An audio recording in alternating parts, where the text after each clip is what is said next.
Bonjour à toutes et à tous, bienvenue dans Quand la beauté nous rapproche de Dieu. Et pour nous rapprocher de Dieu aujourd'hui, avec le Père Laurent Morin, notre historien, nous allons découvrir l'église collégiale de La Rochefoucauld. Nous commençons sur cette place qui fut jadis un cimetière, qui est devenue la place, comme dans beaucoup d'endroits en Charente, devant l'église.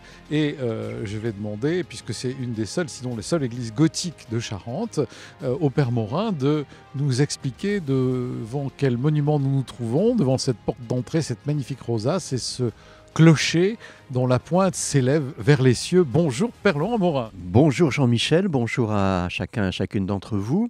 Donc effectivement, nous sommes ici devant l'église collégiale. On va voir peut-être tout à l'heure la signification de ce mot de collégial. Notre-Dame de l'Assomption, donc de La Rochefoucauld. Alors, c'est une date clé pour comprendre la création de cette église, c'est 1262. Donc nous sommes au début de la deuxième moitié du XIIIe siècle, d'où effectivement ce que vous venez de dire. Nous sommes plus dans le style roman, qui est si marquant en Charente, mais nous sommes effectivement maintenant dans le style gothique ou ogival, la croisée d'ogive qui ici l'emporte. Et on le voit tout de suite en regardant derrière nous le porche d'entrée.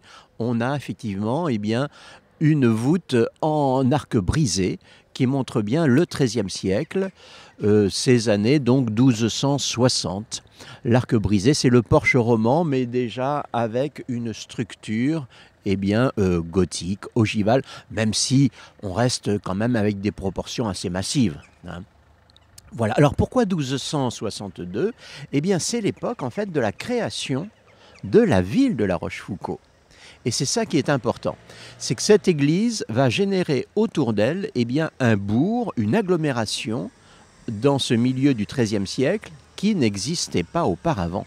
Avant, le bourg où habitait la population de La Rochefoucauld était cantonné au pied du château, c'est-à-dire au pied du donjon.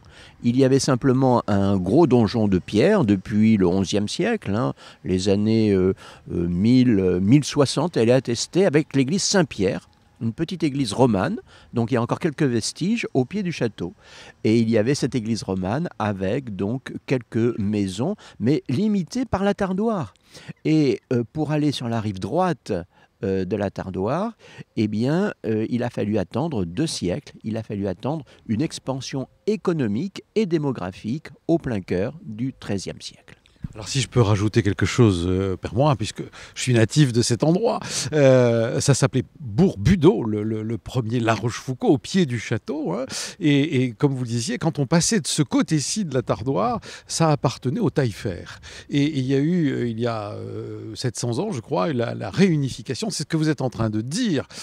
Mais La Roche à Foucauld, c'était pas La Roche à Foucauld au départ, c'était ce donjon qui était un neveu du comte de Limoges, qui avait cette propriété à qui il l'avait donnée, et ça a été ça le premier ferment de La Rochefoucauld, et d'où cette réunification, d'où cette première église Saint-Pierre au pied du château, et puis cette magnificence dans laquelle nous allons rentrer.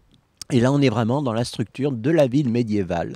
Au cœur de cette structure médiévale, on voit encore des maisons du XVe siècle autour de cette place centrale, autour de laquelle donc s'organisait la vie quotidienne des habitants et des chrétiens qui se réunissaient donc effectivement dans ce lieu de culte. Collégial, un petit mot quand même sur l'explication. Bien sûr. À la différence d'une église paroissiale lambda qui avait à sa tête un seul curé, là, c'est un collège de prêtres, c'est-à-dire qu'ils étaient en minimum 3 prêtres. Alors on ne parle pas de prieuré ou de chapitres, c'est réservé pour les chapitres pour les cathédrales, les prieurés c'est des petites abbayes, on va dire, des petits monastères. Ici ce sont des prêtres séculiers, mais ils étaient à plusieurs. C'était un collège de prêtres séculiers, de prêtres diocésains qui desservaient cette paroisse. Ce qui signifiait déjà que la population y était importante au XIIIe siècle et qu'il fallait donc plusieurs prêtres pour toutes les fonctions pastorales de la vie quotidienne des chrétiens ici. Alors on a aussi une baronnie et puis un duché qui rayonne sur les alentours et qui fait qu'effectivement, peut-être qu'il y a un fait du prince pour avoir plus de prêtres, et puis il y avait d'autres couvents, on va le voir en rentrant dans l'église. Et je voudrais juste dire que juste à côté du presbytère, à côté de l'église, il y a une rue qui s'appelait la rue des prêtres. Il y a encore cette inscription qui s'appelle maintenant la rue du capitaine Montpion. Alors si vous passez par là, eh bien vous pourrez voir qu'il y avait une rue dédiée aux prêtres. Voilà. Alors on va rentrer, et je salue Denis Charbonnier qui nous filme aussi, pour ceux qui verront cette émission ensuite sur rcf.fr dans la partie YouTube, la partie vidéo. Mais là, nous allons pénétrer dans cette église par ce porche dont vous parliez tout à l'heure, qui est à la fois encore un peu un héritage du roman par son aspect massif, et puis le début d'une élévation par ces arcs brisés et puis ces modillons qui ont des têtes sculptées. Et de fines colonnettes qui montrent bien une finesse qui est plus liée au XIIIe siècle qu'au XIIe. Alors voilà, nous passons une première porte, nous sommes dans un sas sous la tribune et nous allons rentrer par la gauche parce que nous parlions tout à l'heure de La Rochefoucauld, ses alentours, et dans La Rochefoucauld, il y avait plusieurs petites églises ou couvents. Et là, lorsque l'on pénètre dans l'église sur la gauche, je vous invite à rentrer sous le clocher. Et il y a d'ailleurs un projet sur la droite d'une chapelle à réouvrir qui a été fermée, qui était la chapelle de la Trinité. Mais quand on est sous ce clocher, c'est un lieu d'exposition. Bien sûr, la crèche merveilleuse que fait tous les ans Pascal Duchadot à l'occasion de Noël, mais une vitrine avec un plan et les différentes églises de La Rochefoucauld, et puis les photos du trésor de cette église de La Rochefoucauld. Alors, je vous laisse nous dire, Père Morin, qu'est-ce que nous trouvons dans cette vitrine.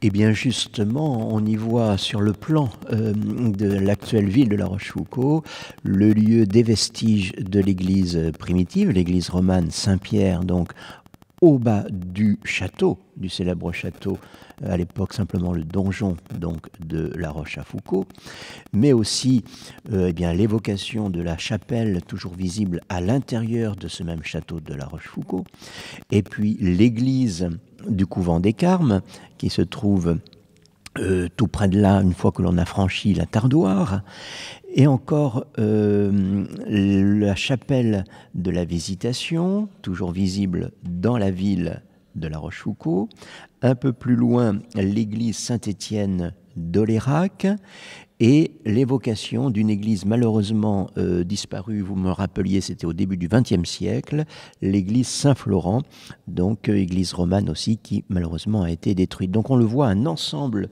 de lieux de culte, de constructions médiévales extrêmement riches, extrêmement foisonnants, qui avaient évidemment donné un caractère de petite ville, petite citadelle, petite cité sainte à La Rochefoucauld au Moyen-Âge. Bien, alors on a même aussi l'évocation au XIXe siècle de l'école de l'Enfant Jésus, devenue maintenant Marie Martel, et puis du très joli prieuré qui a été enserré par l'usine Silac, qui est maintenant fermée, dont il ne reste plus qu'une unité de production, qui avait été entièrement entourée par ces bâtiments industriels, mais qui était le siège du prieur, le prieuré Saint-Florent. Voilà, donc un petit tour sous le clocher pour voir ces évocations, pour mieux comprendre. Quand on est sous ce clocher, vous êtes en train de lever la main, Père Morin, pour nous parler d'élévation. On va se faire sonner les cloches. Exactement. Là, nous avons ici une belle croisée d'ogives, une voûte, alors que l'on peut qualifier de gothique plantagenet. C'est la façon dont on construisait en angoumois au XIIIe siècle, surtout dans ce milieu deuxième moitié XIIIe siècle, une croisée d'ogives à 8 branches. On le trouve, ce genre de voûte, eh bien, à l'abbaye de Bassac, à l'abbaye de La Couronne.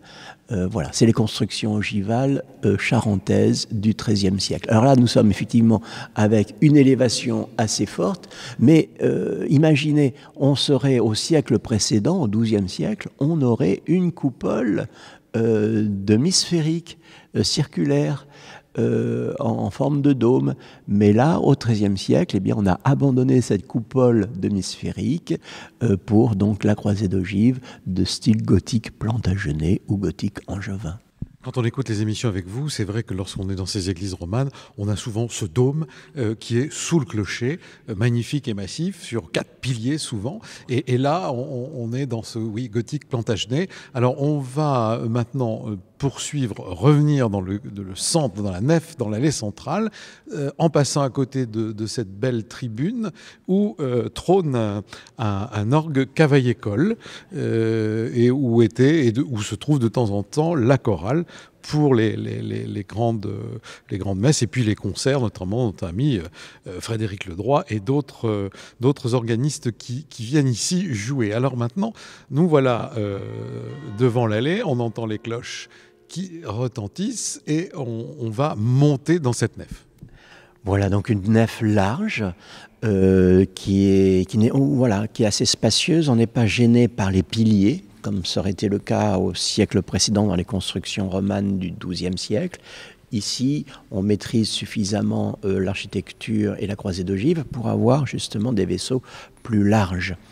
Et on est attiré bien sûr par la lumière du chœur, une grande verrière qui a été remaniée visiblement au XVe siècle, gothique flamboyant, avec des vitraux 19e assez colorés, avec des couleurs assez vives, où le bleu, le rouge, les couleurs chaudes se conjuguent pour rappeler au centre le Sacré-Cœur et de chaque côté donc différents personnages. Au sommet, Dieu le Père qui offre le Christ en croix à l'humanité, et un peu plus bas, différentes scènes de la vie du Christ. Alors une trinité très particulière, parce que moi je me souviens, j'étais toujours assez impressionné. On a un grand trône avec un Dieu le Père barbu, qui tient une croix beaucoup plus petite entre ses genoux et dans ses bras. Et au-dessus, au-dessus de la tête du Christ, qui est auréolée, nous avons la colombe. Alors donc le Père, le Fils et le Saint-Esprit, c'est assez particulier comme représentation. Oui, alors on en trouve beaucoup plus dans le Massif central, dans le centre de la France, en Auvergne. Ce sont des représentations assez fréquentes. Si vous êtes dans le département de la Lozère, du Cantal, on trouve des représentations. En Charente, c'est assez inédit. Dans d'autres régions de France, c'est assez courant. Alors, puisque nous montons dans cette nef, il y a aussi 2 tableaux. Un immense tableau sur notre droite qui est le Sacré-Cœur et un autre immense tableau sur notre gauche en montant qui représente l'Assomption de la Vierge, qui sont 2 immenses vraiment tableaux. Donc vous pouvez nous en dire 2 mots, Père Laurent Morin ? Oui, le tableau du Sacré-Cœur est assez, on va dire, classique, comme on en a dans de nombreuses églises charentaises. Vraisemblablement, je dirais, de la première moitié du XIXe siècle. Le tableau de l'Assomption de la Vierge semble plus ancien. On a une Assomption donc qui est assez fine, qui pourrait dater du XVIIIe siècle. Ce qui est particulier, c'est de voir la foule qui est en dessous de l'Assomption sur la terre. Il y a vraiment deux parties, la partie terrestre et la partie céleste, ce qui est assez original. Cette partie terrestre, les disciples, la Pentecôte, qui peut évoquer ce don de l'Esprit sur les disciples avec Marie au centre, mais déjà cette ouverture vers le ciel et vers la gloire avec les angelots qui entourent une Marie triomphante dans les cieux. Bien, et en montant également, on a un chemin de croix en plâtre, comme des sculptures, en fait, du 19e siècle. Oui, fin 19e, on peut l'attribuer, je crois, assez facilement aux années 1880-90. Il peut faire penser à celui de la cathédrale d'Angoulême ou bien d'autres. Un mot aussi, puisque vous évoquiez le cavalier-coll, l'orgue de cette collégiale, au-dessus, ce qui est rare en Charente, une rosace. C'est normal, puisque nous sommes dans des constructions ogivales, donc de la fin du Moyen-Âge. 13e, si celle-ci, je pense, a été restructurée plutôt au 15e siècle, quoique ça demanderait peut-être vérification. mais on a effectivement une grande baie circulaire avec effectivement dessus, avec des meneaux de pierre, l'évocation de ce rayonnement, comme une rouelle de lumière, de couleurs, des personnages, là aussi, des anges, différents motifs géométriques qui irradient, et au sommet de ce vitrail, car une rosace reste un vitrail, eh bien, la Vierge à l'enfant. Et c'est vrai qu'elle est magnifique et qu'elle donne cette légèreté à l'ensemble du mur qui sinon serait vraiment triste. Et là, c'est beaucoup de lumière qui rentre. Un tout petit Notre-Dame de Paris, hein, là, au niveau de la Oui, rosace. oui, oui, un petit Notre-Dame de Paris. On est voilà, dans cette fin du Moyen-Âge. Et, et effectivement, c'est pour ce mur occidental, c'est un peu le pendant donc, à l'ouest de la grande verrière qu'on a évoquée tout à l'heure à l'est. Et puis sur notre gauche, une magnifique chaire aussi, très très bien sculptée de style gothique, qui est malgré tout assez légère. Néo-gothique, oui, là aussi, fin 19e siècle, vraisemblablement. Et puis un Christ Saint-Sulpicien, classé monument historique, qui a été restauré il y a peu, 2013 je crois, 2015, qui est sur notre droite en montant vers le chœur. Assez particulier, peut-être assez rigide dans sa conception, peu de mouvement, mais tout à fait effectivement dans l'esprit et dans le style saint-sulpicien que l'on peut attribuer à la fin du XVIIe siècle. Alors, nous allons poursuivre notre déambulation sur le côté des bancs. Hein, à certains endroits, ce sont des chaises, là, ce sont des bancs. Et puis, deux chapelles de chaque côté du 19e siècle, l'une dans laquelle, d'ailleurs, Pascal du Château fait sa fameuse crèche tous les ans. Et puis, sur la gauche, l'autel, enfin, la chapelle à la Vierge. Et là, nous nous trouvons devant ce chœur qui est entouré de boiseries, elle aussi, du 19e siècle. Et puis, ce maître-autel, ce rétable, également du 19e, que certains disaient autrefois un peu tarte à la crème, mais c'est une époque et on est en train de réhabiliter cette période. Oui, d'autant plus que de par ses proportions, ses volumes, son mouvement, je trouve qu'il va très bien avec la grande verrière gothique flamboyant donc de la fin du 15e, qui est juste derrière ce mur oriental du chevet de cette collégiale.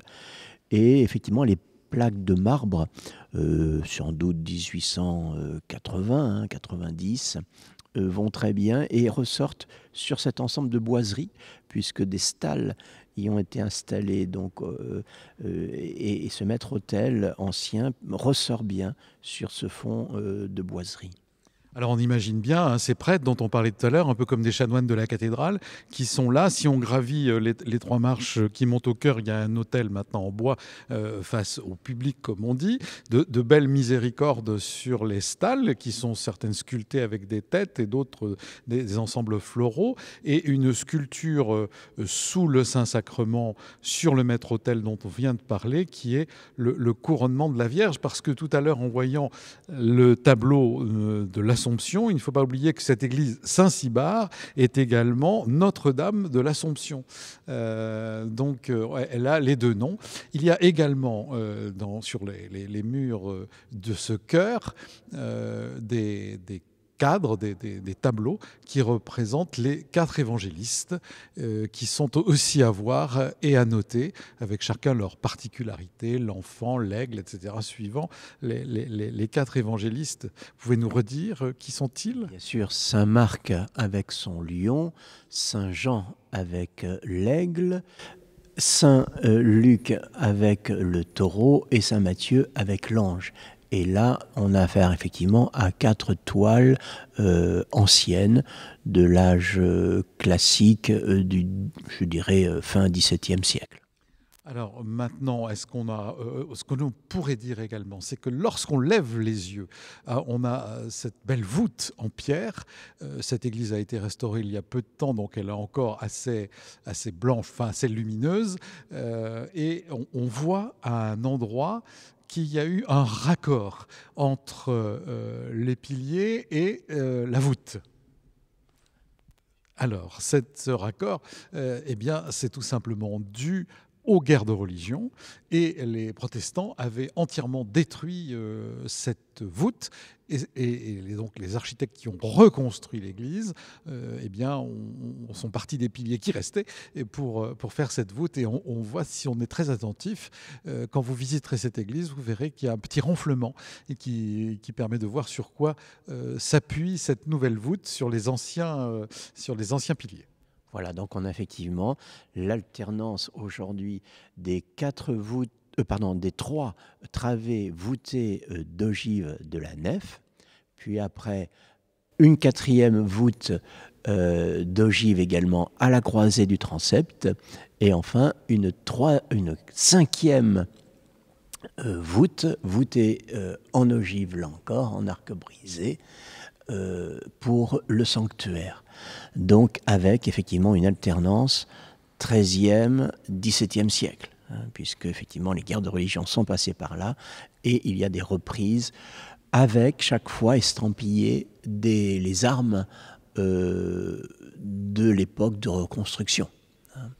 Et juste où nous sommes, au milieu du chœur, les armes des La Rochefoucauld qui sont juste au-dessus de nous. Le pavé de l'église est un pavé carreau de ciment, 19e. Pour le chœur. Pour le chœur. Voilà, et on a des moments, notamment sous le clocher, on a vu tout à l'heure, avec de très vieux carreaux, très vieux dallages, sûrement du XVIIe siècle.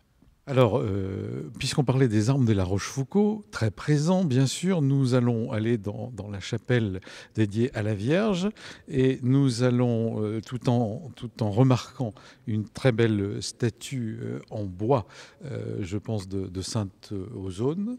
Je sais plus quel est l'évêque, vous voyez. Bon, voilà, je dis peut-être des bêtises, on va vérifier. On va rentrer dans ce qu'on appelle la chapelle des Bienheureux, qui est une chapelle où on peut célébrer la messe en semaine, qui est plus petite et qui jadis était chauffée, je me souviens des leçons de catéchisme ici, avec un poêle à bois.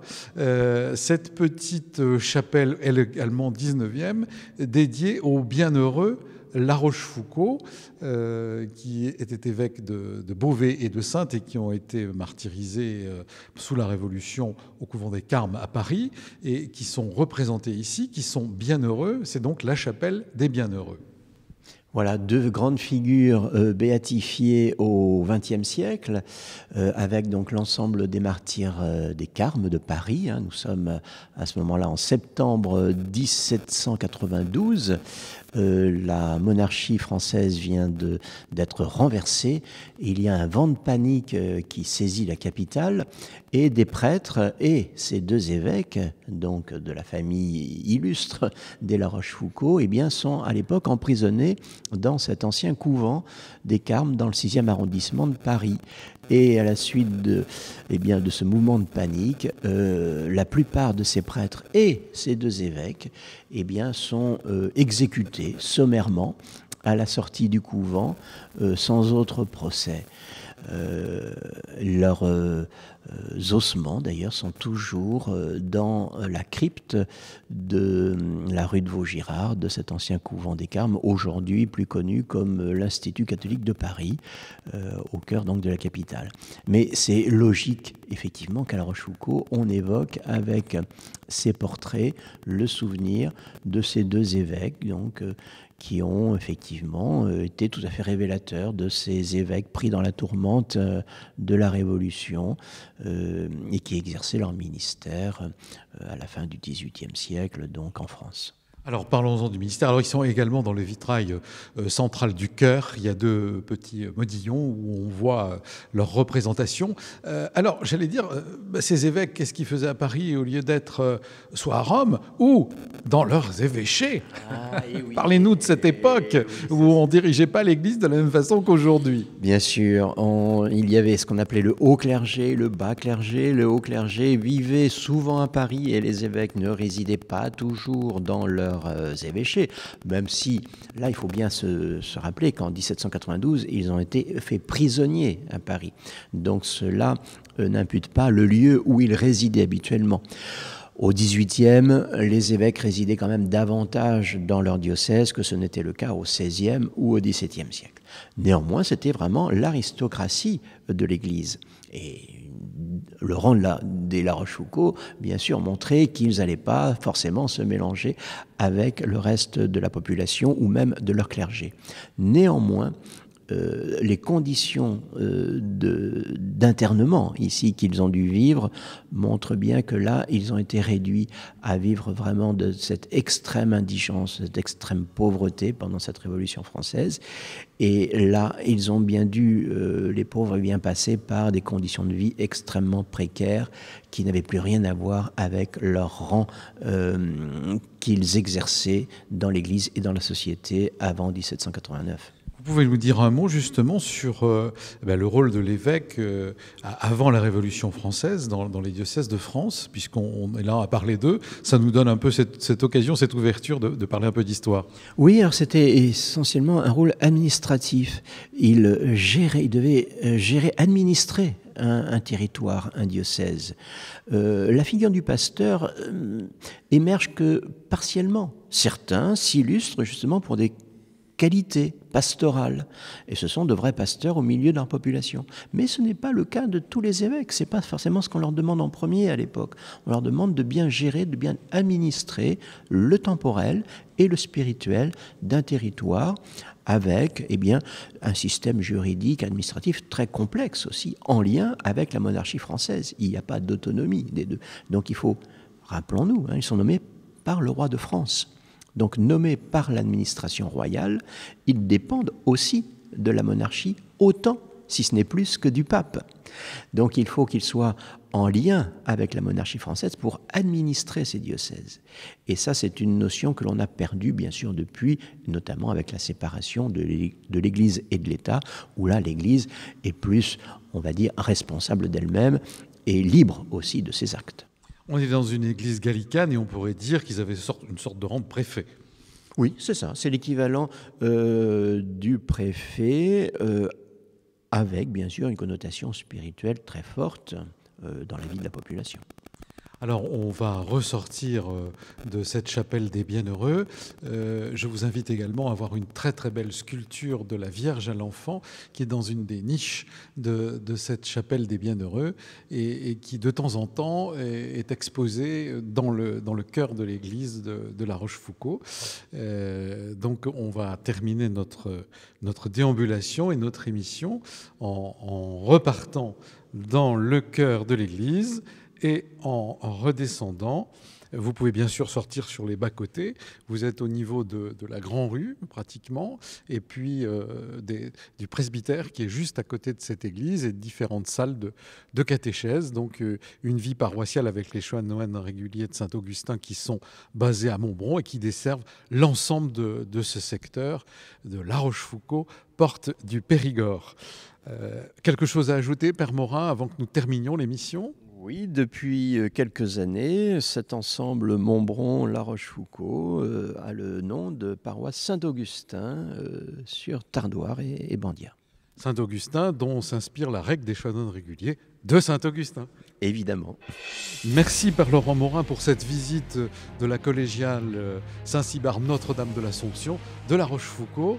Et moi, je vous dis au mois prochain pour quand la beauté nous rapproche de Dieu.